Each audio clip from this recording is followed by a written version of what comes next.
Hello YouTube, this is Goddard Radio Moscow here again with another beer review for you today. For this one I'm going to do another Aberdeenshire beer for you, and this is a brewery that I really would have wanted to visit earlier, but their brewery website didn't have very much information on it, so I emailed them and they were actually top class with this. But today I have for you the Deeside Brewery's MacBeth Bitter.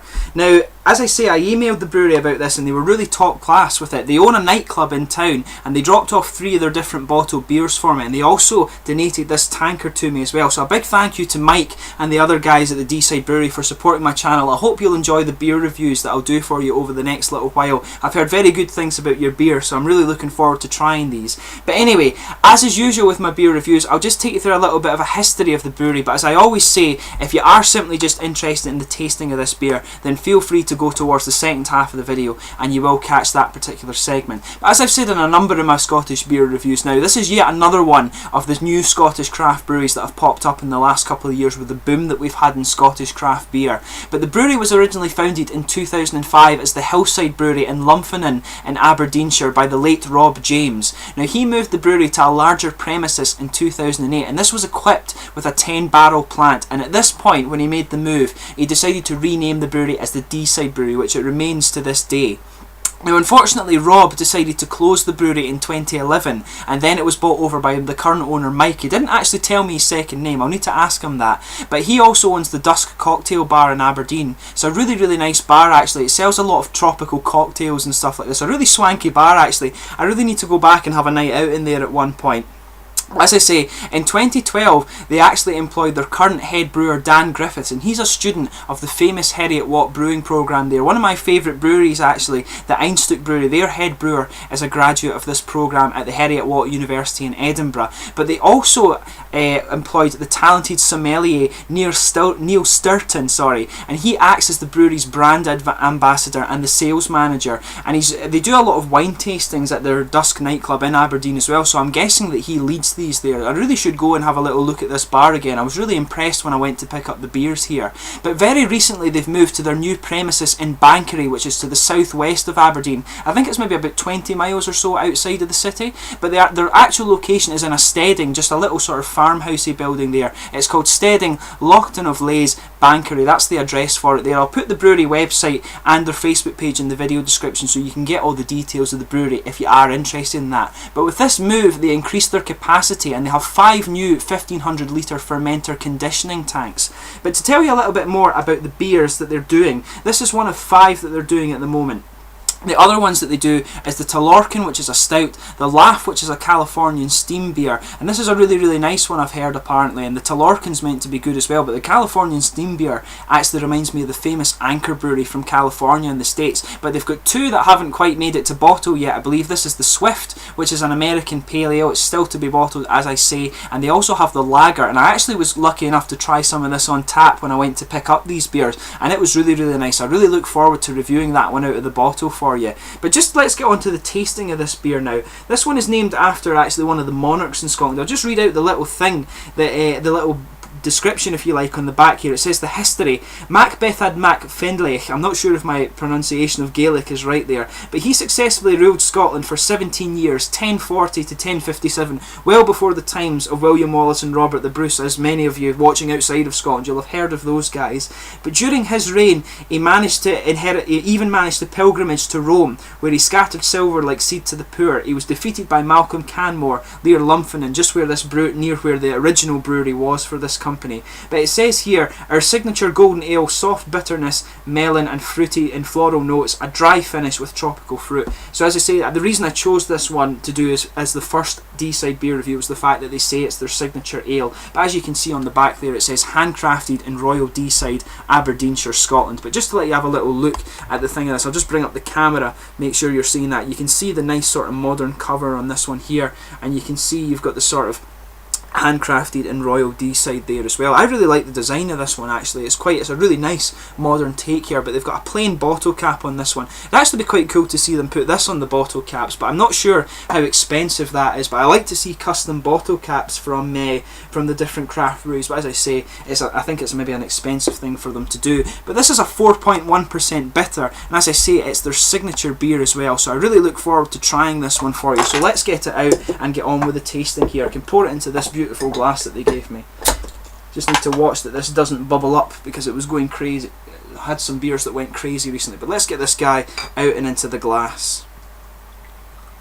Really nice, bright golden coppery colour actually. Really nice one. It's getting a nice little bit ahead. I'm not even going to have to sugar this up actually.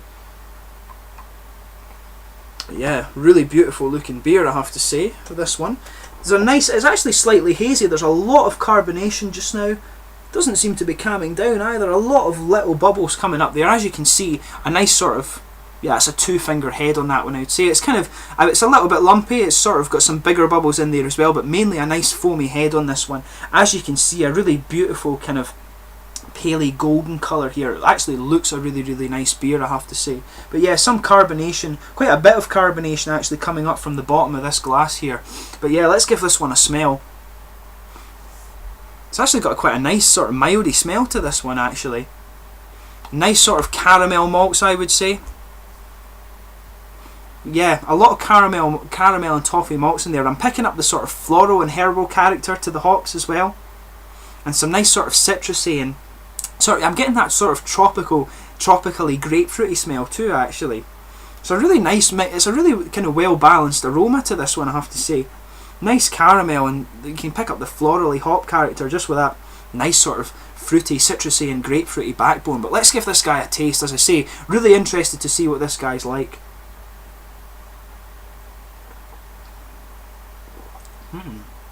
It's actually got a bit of smoky character to it, I would say. It's actually quite a nice bitter, this one.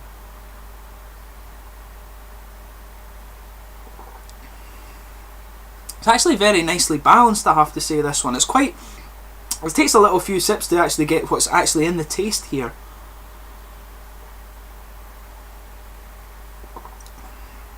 It's quite hoppy throughout, but actually that smokiness isn't so much of a smokiness, it's more of an earthy character to the hops, I would say.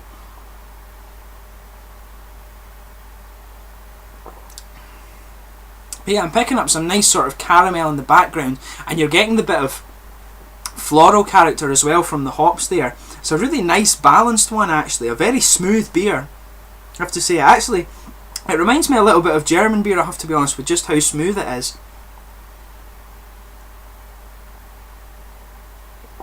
But yeah, there's some nice sort of tangy, fruity, grapefruity, citrus flavours in there too, but it's mainly a kind of caramel, earthy backbone to it, I would say. But yeah, you've got a nice sort of earthy hop character that's underlying this whole thing. The caramel's just on top of that, and you do have the nice little fruits there. The fruits are actually quite subdued. It's mainly that sort of mix between the caramel and earthy character of it. As I say, it's a very, very smooth beer. I have to say, really liking the sort of feel of this one so far.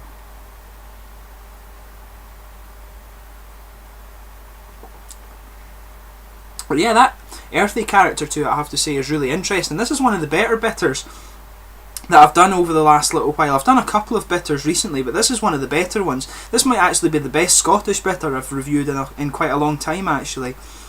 I have to say, I really like just the smoothness of this one, but as I'm saying, you're getting some nice sort of hoppy, earthy character throughout this. You've got the nice sort of caramel just laden on top. There's a bit of maybe floral and herby and sort of herbal character in there, I would say, as well. And you've got some nice sort of grapefruit, subdued grapefruit in there, which gives it just that nice little edge, if you like. But it's a very, very smooth beer. It reminds me a lot of German beer. I would describe this one as a mid-bodied beer, definitely.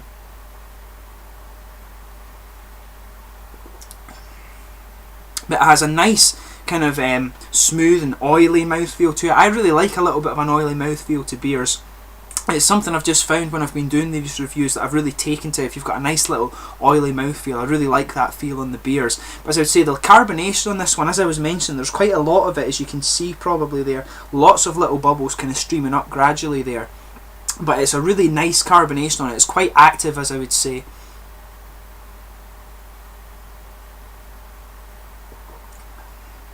Yeah, it's one, even though the beer itself has quite a smooth mouthfeel, the carbonation stays on the attack for quite a long time in this one, I would say. It's a really nice touch. As I say, it's quite a different bitter. It's very, very smooth, and I have to admit I'm very, very impressed with this one, I have to say. I'd really like to try this on tap actually and see what the difference is with the beer, but as I say, very impressed with this out of the bottle, I have to say. They always say that the bottle conditioned beers aren't as good as the cask one, but I mean, this is a really, really nice beer, I have to say. Well done to the Deeside Brewery for this one. But as I say, in terms of the mouthfeel, you're getting a nice mid-bodied feel to this one. It's got a nice oily mouthfeel to it, I would say. And as I say, I really like that. Some people don't, but I really like it. And it makes the beer quite smooth, I would say. The carbonation has quite a sort of prolonged attack, if you like, and it's a nice touch to it. But it's very drinkable, and it's actually quite crisp as well. I really like this beer, I have to say. But yeah, really nice, as I say.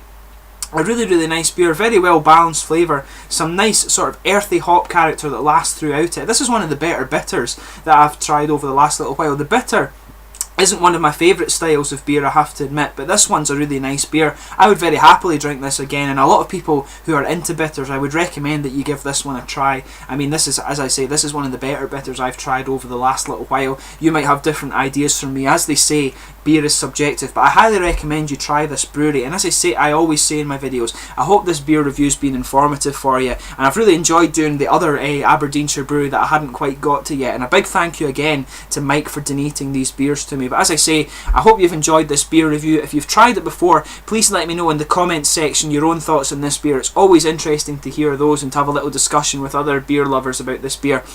But I highly recommend you check out the Deeside Brewery. As I say, a big thank you to them for supporting my channel. And as I always say, please like, subscribe, share, comment, all the usual YouTube stuff. I hope you've enjoyed this beer review, and I'll be back again. I've got another 2 Deeside beer reviews for you to do, so tune in for those. But thanks again for watching. You've been watching Goddard Radio Moscow, and I'll catch you soon with another beer review. Cheers.